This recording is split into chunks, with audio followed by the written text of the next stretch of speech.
stand completely still in order to utilize the menu and get those buffs. Snake, he's going to have time to set up his obstacle course in the meantime. So that's Graham.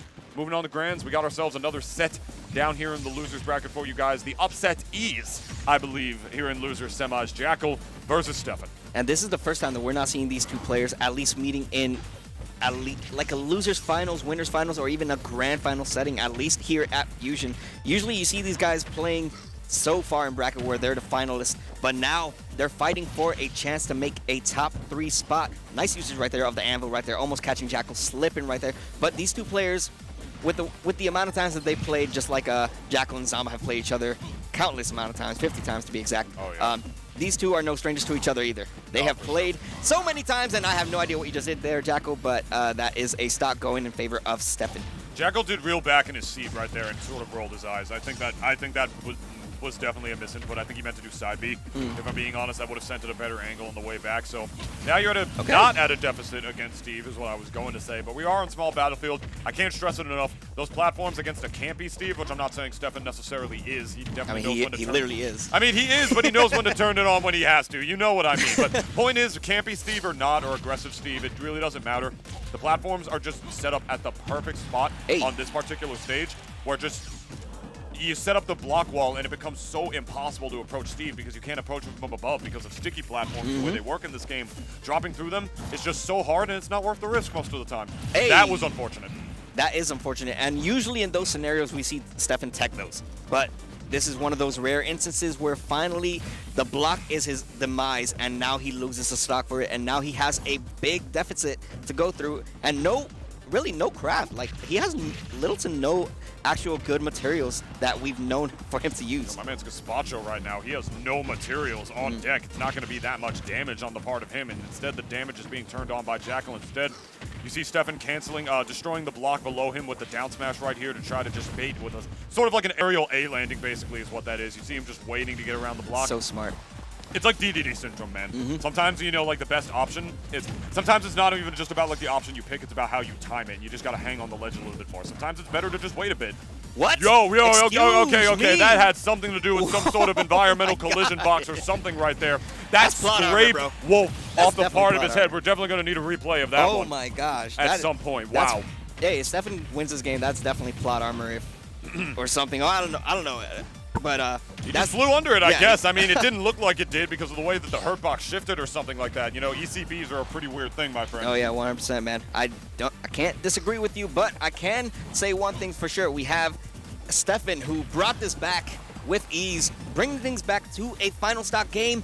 No recovery option, but gonna make it safely. Just barely gonna stuff right past those blocks. And that's what he meant to do. He got to the hitbox out immediately right when he needed to. It's a faster option than the up B. It has way quicker startup. Doesn't stall Jakal like the up B does instead. And as a result, Jakal's going to be able to win that game instead. Beautiful offstage recovery option to make his way back, knowing that that was going to be way quicker and have a hitbox, a bigger hitbox, I should say, on the way back for this to work. So we are going to take a quick look at this. Dude, he slipped right through it. He did. He just sort of rode the wall a little bit on the way down. What happened is that he just didn't get hit by the front part of the box right there. And as a result, because of the angle that the way that he was sent at, we're going to take a look at this again. He didn't get sent in an upward angle, which is why he didn't bounce off the bottom of the box right there. It was a horizontal one, so as long as he missed that first wall, he was going to slide right under it. Kind of like how a teleport recovery slides up like the slides up the small battlefield walls on the side. It's the same thing. It has everything to do with the angle that he was sent at instead. I mean, good stuff to both players nonetheless. Jakal's going to get the upper edge, but now it seems like Steffen is striking back. Had a good edge guard going until Jakal was able to make it back safely. And I love the way that Jakal goes about this matchup. It's like he already knows what move to throw out, when to throw it out, and it's just really putting Steffen in a position where he has to commit to a specific option, where if he does that set option, Jakal will capitalize off of it. Alrighty. Oh, crashing through. Those are the dirt blocks, my friend. You're going to be able to break through those a little bit easier. That's an important thing to remember if you're going to do a middle option like that as far as your positioning goes.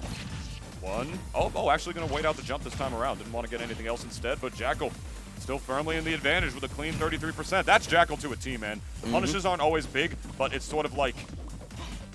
What's the word that I like to use? What's the word that I like to use when it comes to that? It's just like not big stringy combos as the minecart's going to take the stock, but it doesn't have to be because of the consistent damage that he needs. You know what I mean?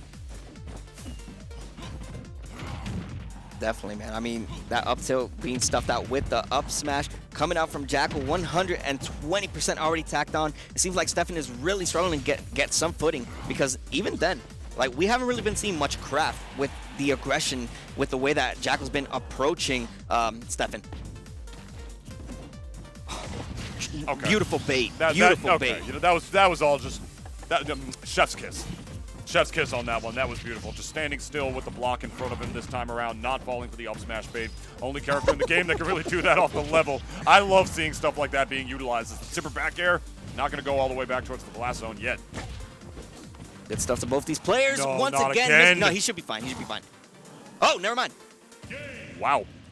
Okay, well. Yeah, he didn't even have the material to pull out the minecart, which would have been the actual saving grace for this character. But, I mean, with everything that happened, the way that Jakal played, there was never any space, any room for Steffen to be able to craft, start building up, getting iron, getting metal, getting anything. And, I mean, with that just, when you take away the one thing that makes Steve the character that he is, which is just crafting, mining, getting diamond, gold, all that enchilada and good stuff. My name is Masahiro Sakurai. Mm-hmm.